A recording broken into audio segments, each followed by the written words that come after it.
নমস্কার বন্ধুরা, আমার বং মহুয়া চ্যানেলে তোমাদের সবাইকে স্বাগত জানাই। এটা আজকের আমার প্রথম ব্লগ। আমি প্রথম আজকে ইউটিউব ব্লগ করা শুরু করলাম। আর এই ছোট্ট ভুল ভ্রান্তি এই ব্লগটার মধ্যে তোমরা পাবে, কারণ আমি নতুন করছি আজ, এর আগে করিও নি কখনো। তোমাদেরকে সবাইকে দেখে এই ব্লগটা করতে আমি অনুপ্রাণিত হয়েছি, তাই ভাবলাম আমিও কিছু করি। যাই হোক, এই তো আমি, আমার বোন, আমার ছেলে, আমরা তিনজনে মিলে একটু মাঠের দিকে বেড়াতে এলাম। তাই ভাবলাম একটু বাইরের পরিবেশটা ছবি তোমাদের সঙ্গে শেয়ার করি। আমার বাড়ির পাশেই মাঠ। এই যে দেখো সুন্দর সরিষা ক্ষেত, সেখানে সুন্দর ফুল ফুটে আছে। আমি আমার ছেলেকে নিয়ে যে দাঁড়িয়ে আছি, ওকে জিজ্ঞাসা করছি এগুলো কি। ও বলতেই পারছে না। আমি ওকে বললাম এগুলো সরিষা ফুল। দেখেনি তো আসলে, বাচ্চা 2 বছর বয়স। আর আকাশে কি যাচ্ছে জিজ্ঞাসা করছে, আমি বললাম পাখি। এই যে আমাদের বাড়ির কাছে মাঠটা খুব সুন্দর।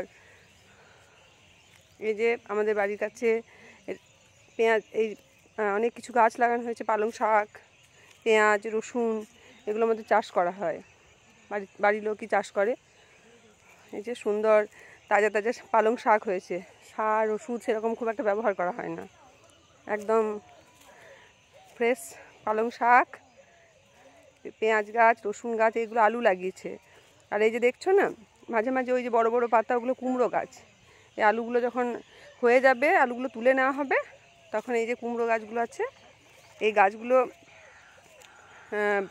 বড় হবে, তাতে ফুল আসবে, কুমড়ো ধরবে। প্রত্যেক বছরই আমাদের লাগানো হয়।